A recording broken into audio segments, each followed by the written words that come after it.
What would make someone fall in love with the person who scammed them? Not once, not by mistake, but again and again. These aren't just victims of fraud, they're victims of fantasy. Because behind every transfer, every lie, every excuse, there was a story they wanted to believe. And sometimes the story was better than the truth. So what happens when someone finds love in the middle of a scam? What if, even after the lies, they stay? What if they defend the scammer, protect them, marry them? These aren't stories about stupidity. They're stories about emotional hunger, about loneliness so deep, a fake "I love you" feels more real than silence. Some of these victims knew they were being scammed, but they held on anyway, because walking away meant admitting it was all fake. And sometimes, illusion is safer than reality. These are 6 true stories. And by the end, you might not be asking, how could they fall for it? You might be wondering, would I? If you're still here, it's because stories like these hit deeper than we like to admit. So don't just watch, subscribe.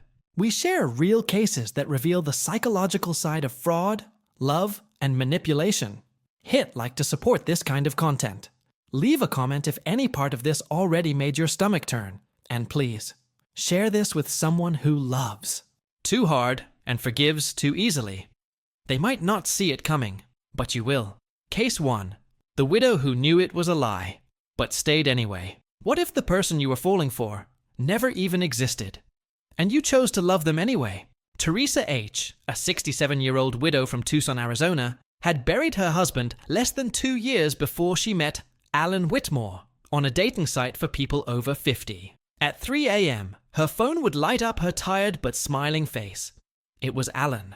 Always Alan, with sweet messages, poetic compliments, and a kind of attention she hadn't received in decades. "Your eyes hold stories I'd stay up all night to hear," he wrote. And she believed him. Alan claimed to be a petroleum engineer, working on short-term contracts overseas, sometimes in Dubai, sometimes in Nigeria. He knew every detail of Teresa's life, her granddaughter's name, the anniversary of her mother's death, even the weather that worsened her arthritis. He was present, affectionate, available. When he said his funds were frozen in Dubai and he needed help paying local taxes, she sent $3,000. Then came more requests. $8,000 for official bribes in Lagos. $15,000 for medical bills after a construction site accident. The total reached $198,350, sent over just 5 months. Teresa's son Michael grew suspicious after noticing unusual bank activity and decided to confront her. He found her smiling, reviewing receipts. She looked alive. Michael hired a private investigator who in less than an hour dismantled the entire fantasy. Alan's LinkedIn profile was fake. The photos were pulled from a Canadian dentist's travel blog, Dr. Matthew C. from Toronto. No petroleum company had ever heard of Alan Whitmore. But when Michael showed her the evidence, Teresa's reaction was the most shocking part. "You think I didn't realize he avoided video calls? That some stories didn't add up? I'm old, not stupid." Even after this, she tried to keep sending money, arguing with the bank, confronting federal agents. When her accounts were officially frozen on suspicion of laundering and financing international fraud, the scam finally stopped. But the true grief began when Alan's messages did too. No goodbye, no explanation, just emptiness. At a support group for romance scam victims, Teresa said, "He lied about everything except seeing me, except making me feel alive again." Do you know what that means? When no one else asks how your day was? This scam is part of an international network under FBI investigation known as Operation Night Whisper, which has targeted more than 1,400 U.S. victims, mostly women between 55 and 75, grieving or socially isolated. Teresa was one of them, but her story became a warning, and now circulates through forums, documentaries, and articles as an example of a scam that doesn't just steal money, it steals identity, clarity, hope. Could someone you love fall for a romantic scam? Share this story now so you can warn them. Case 2. The man who waited 6 years for someone who wasn't real. Would you sacrifice everything for someone whose face you've never seen? even after discovering they never existed? For 6 years, Rick Wallace, a 49-year-old trucker from Springfield, Missouri, believed he'd found the one person who truly saw him.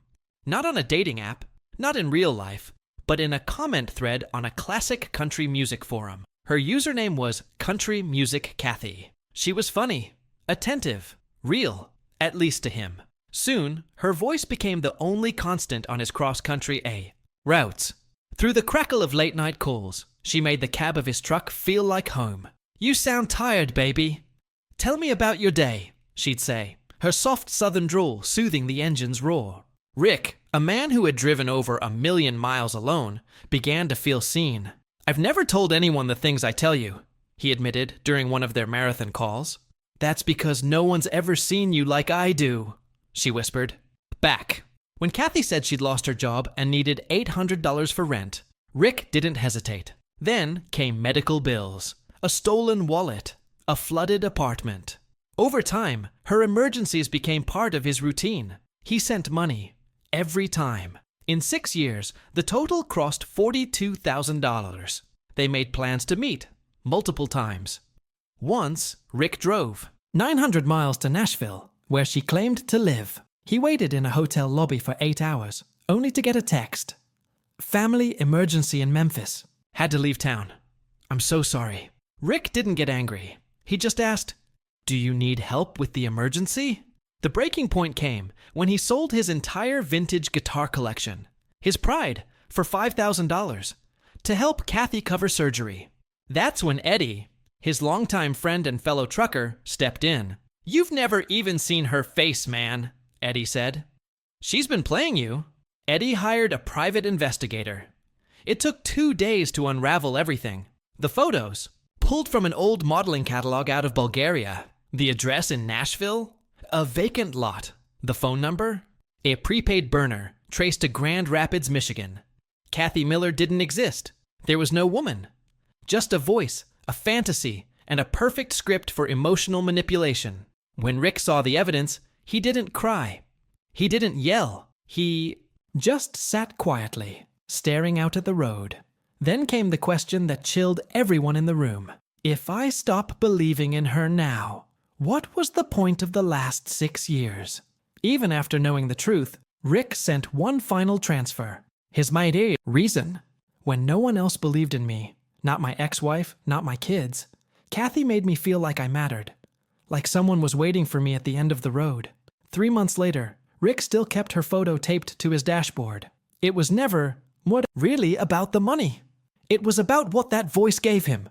"Sometimes a beautiful lie," he told Eddie, "feels better than a lonely truth." And after 20 years of highways and truck stops, he just needed something to drive toward. That wasn't another loading dock. Comment if you think Rick was loyal or lost. Maybe both. Case 3. The teen who married her scammer. Twice. What would make a brilliant teenager marry the man who shattered her life with lies? Not once, but twice. At just 17, Emily Turner from Lexington, Kentucky, had already written poems that read like confessions from someone 3 times her age. Her notebook overflowed with words like disillusion, abandonment, invisibility. Too introspective for her small-town high school, too emotionally raw for her classmates. She vanished into online poetry forums, where words mattered more than faces. That's where she met him, David Dark Verse. His first comment landed. Like prophecy beneath her poem about feeling hollow, you've captured something ancient. While others your age write about crushes and parties, you write about the universe's empty spaces.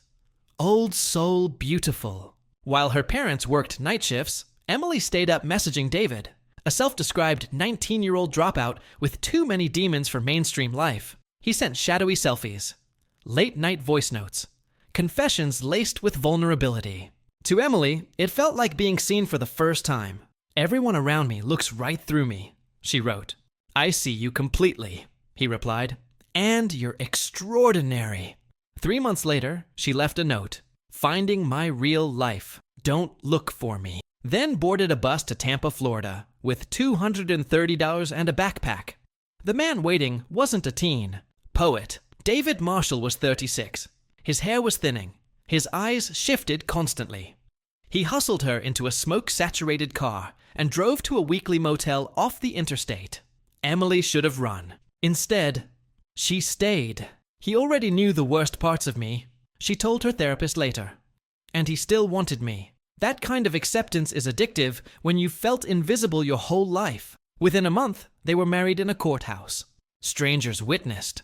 No family. 3 weeks later, their motel door was kicked in by police. David had done this before. 4 victims, different states, same script. Grooming, coercion, fraud. Emily's parents brought her home shattered. Medication. Therapy. A new school. But whispers followed her through town. The girl who ran away. The child bride. The victim. And then, David wrote from prison. "You were real to me, Emily. The only real thing," she answered. Secretly, repeatedly, on her 19th birthday. Despite her family's pleas, Emily drove to the prison to see him. 6 months later, when David was released, she married him again, this time fully aware of his past. "Everyone thinks I'm broken," she told her therapist. "Maybe I am. But he was the first person who made me feel chosen instead of tolerated. Even if it was all manipulation, those feelings were mine. They were real." 2 years later, David disappeared, along with their joint savings and her identity documents. She never filed a police report. At a support group years later, Emily finally spoke out. "He showed me I could be loved, even if it was a lie. It taught me I was worth being seen. Now I just need to learn how to see myself that way, without him." Case 4. The woman who became a criminal for love. Would you sacrifice your freedom, your career, and your future for someone you've never even touched, even after learning they made you a criminal? Nina Williams, 42, was the last person anyone at Westfield Elementary, New Jersey would expect to see in handcuffs. A decorated 3rd grade teacher, 2-time Principal's Award winner, structured, careful, meticulous, and yet, within a year, she became inmate Navojaker 87429.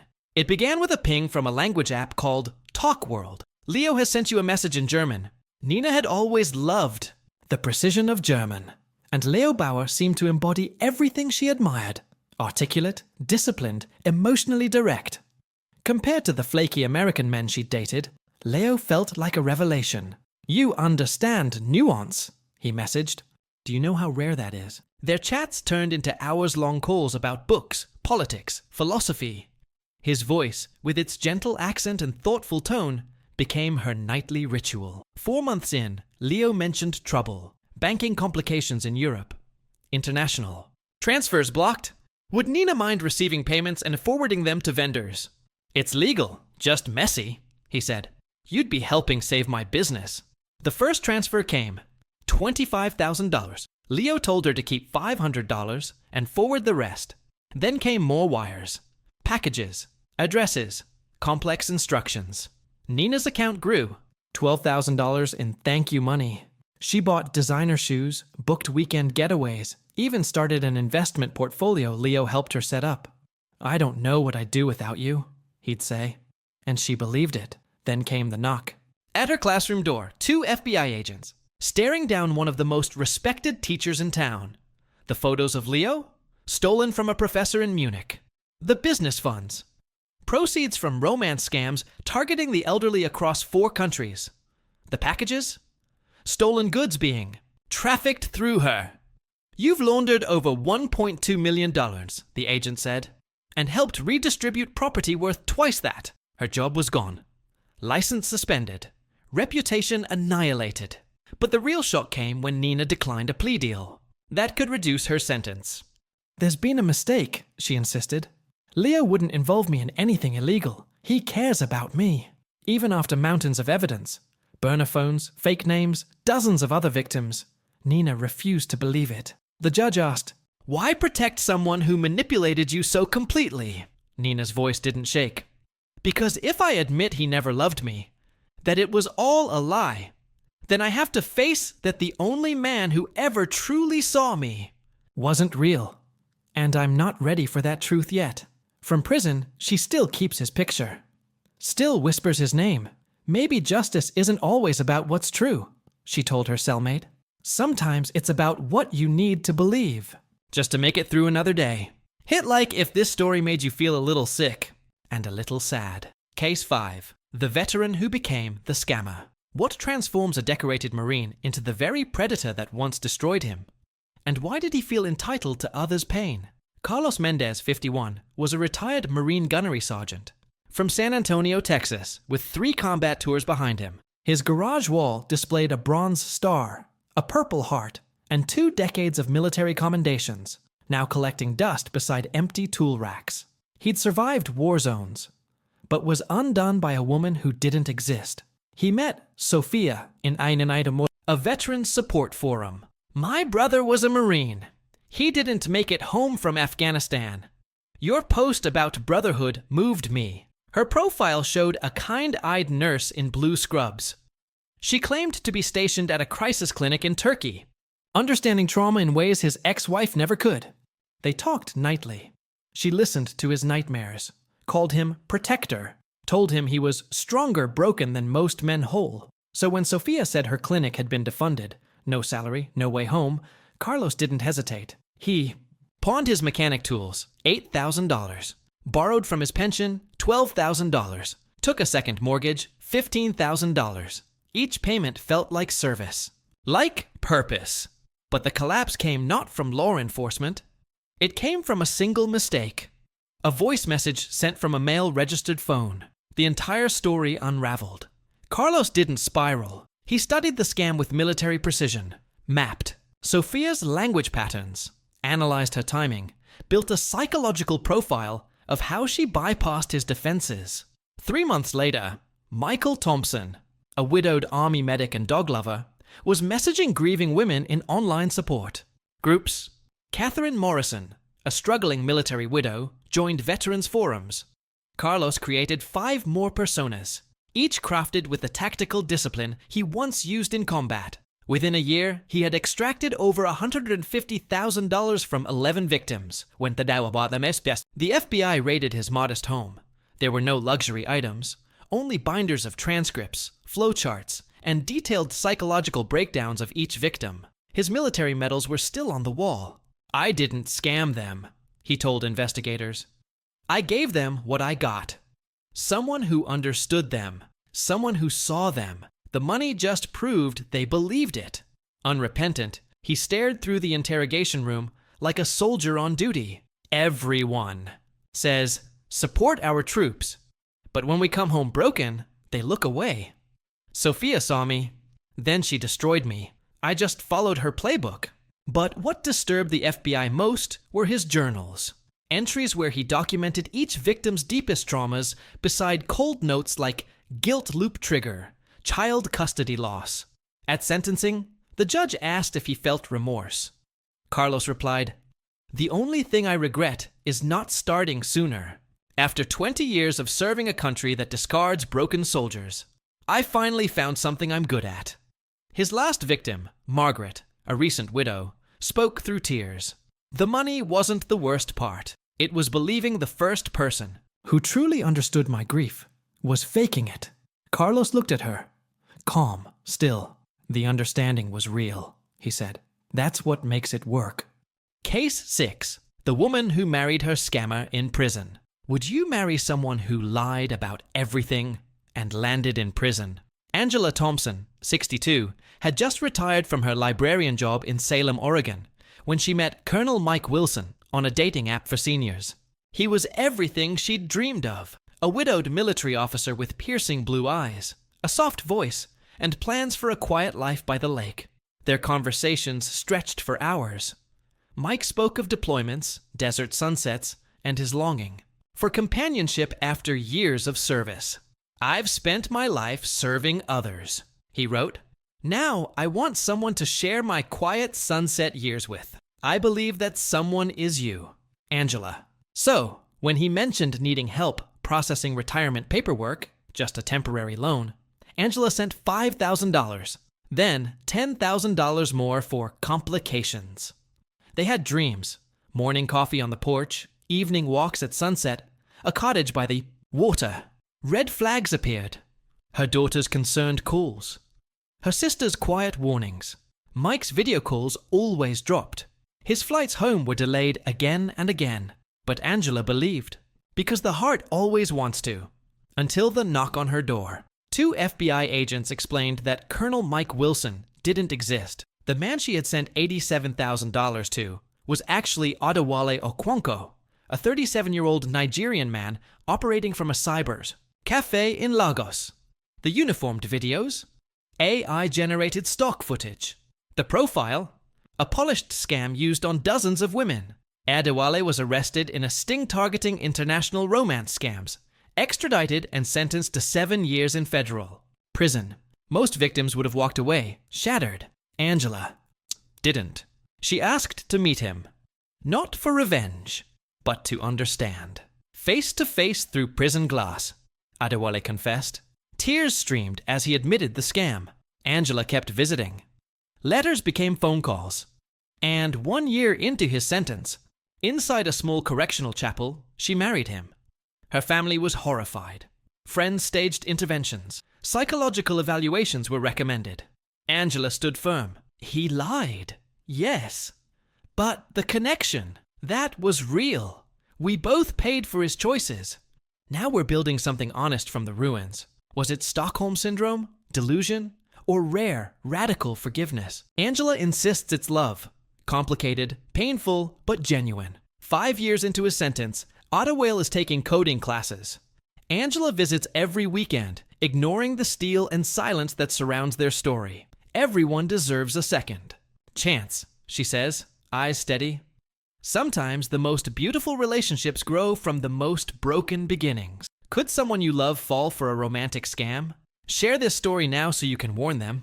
Scammers don't always disappear after they get what they want. Sometimes they stay, and the victim lets them. Because people don't just crave love, they crave significance. And the right words, spoken at the right time, can make even a lie feel holy. Every person in this video chose the illusion because the truth hurt more. Some lost their money, others lost their dignity, but all of them lost their grip on reality. So next time you say, "I'd never fall for that," ask yourself, have you ever ignored a red flag just because it felt good to be seen? If this shook you, don't. Just scroll away. Subscribe to stay sharp. These stories aren't stopping. They're evolving. Yet until the end. Comment the case that hit you hardest, and share this with someone who trusts too easily. They might not believe it now, but maybe they'll remember your warning.